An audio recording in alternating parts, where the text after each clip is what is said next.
Imagine this. The room finally goes quiet. No notifications, no background noise, no one expecting a reply. Just you, sitting there, with nothing to distract you from yourself.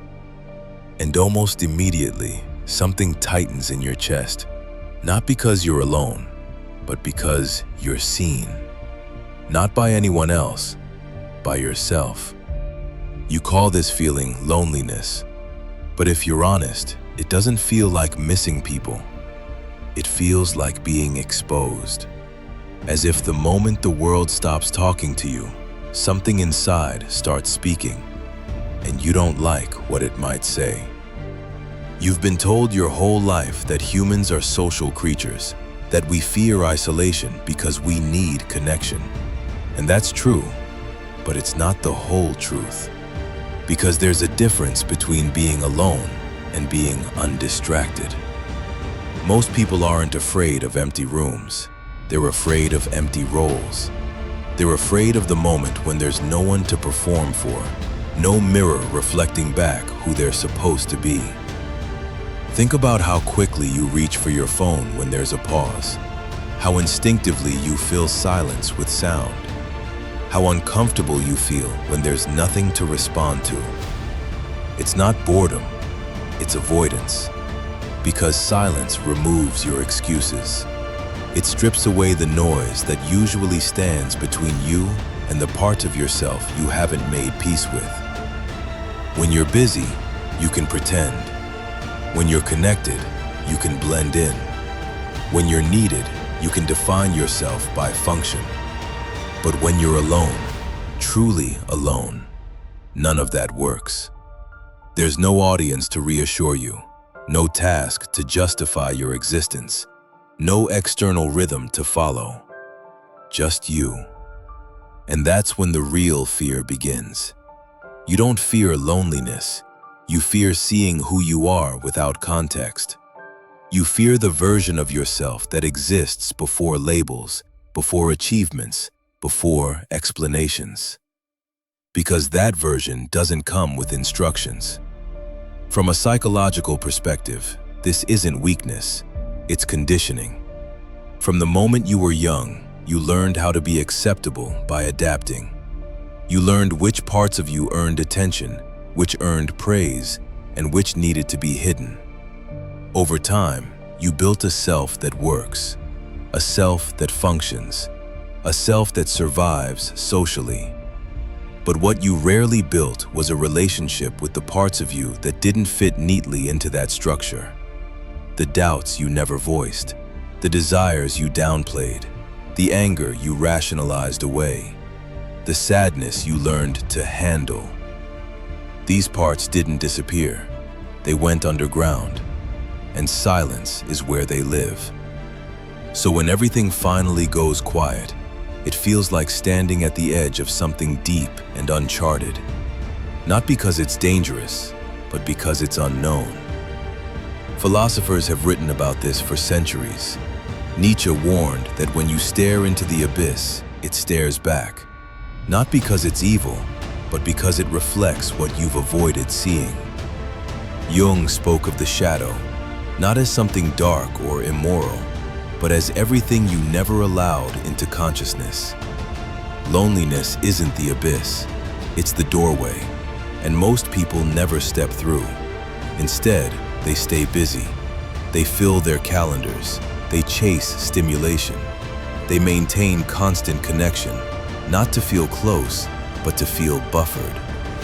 Because as long as something is happening, they don't have to ask the uncomfortable question, who am I when nothing is demanded of me? This is why modern loneliness feels paradoxical.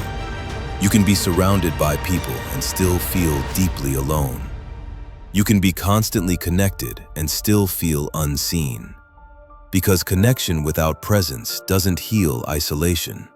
It amplifies it. When you don't know how to be with yourself, every relationship becomes a negotiation. Every interaction carries pressure. Every silence feels threatening.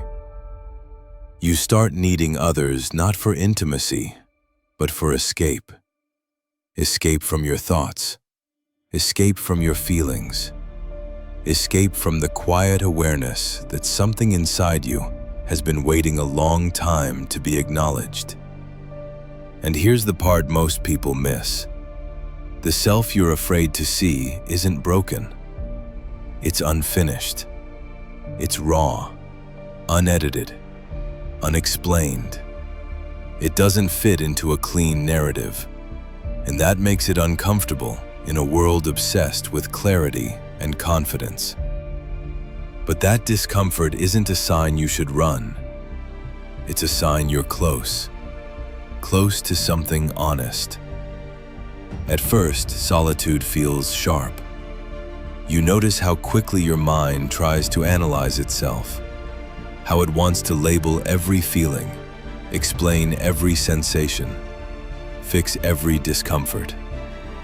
That's not insight, that's control. You've been taught that understanding yourself means dissecting yourself. But real presence works differently. It doesn't ask, "What does this mean?" It asks, "Can I stay?" Can you stay with the feeling without solving it? Can you stay with uncertainty without turning it into a problem? Can you stay with yourself without turning yourself into a project? This is where the shift happens. Quietly. You stop trying to define yourself. You stop demanding coherence. You stop needing an answer for everything you feel. And something loosens. Not dramatically, not all at once, just enough to breathe. You realize that the self you feared meeting isn't judging you. It isn't disappointed. It isn't asking you to become someone else. It's just there, waiting. And the longer you stay, the less threatening it feels. You notice that solitude isn't empty. It's spacious. Not cold, just honest. There's grief there, yes. Unprocessed moments. Paths not taken. But there's also relief. Relief from performing. Relief from explaining. Relief from being on. You don't suddenly love yourself. That's not how this works. You simply stop running. And that changes everything. Because once you can sit with yourself, relationships transform. You no longer use people to regulate your emotions. You don't panic when someone pulls away. You don't cling to connection to avoid inner contact. You can be alone without feeling abandoned. And when you're with others, you're actually there. Not hiding behind humor. Not filling silence out of fear. Not shaping yourself to be palatable. You listen differently. You speak more slowly. You allow space. And people feel it. Not because you're more impressive, but because you're more real. This is the quiet truth no one tells you. Loneliness doesn't disappear when you find the right people. It disappears when you stop abandoning yourself. When you stop treating solitude as something to endure instead of something to enter. When you realize that the fear you labeled as loneliness was actually the fear of standing unprotected in your own presence. And once you do, once you stand there, without distraction, without narrative, without defense, you don't become isolated.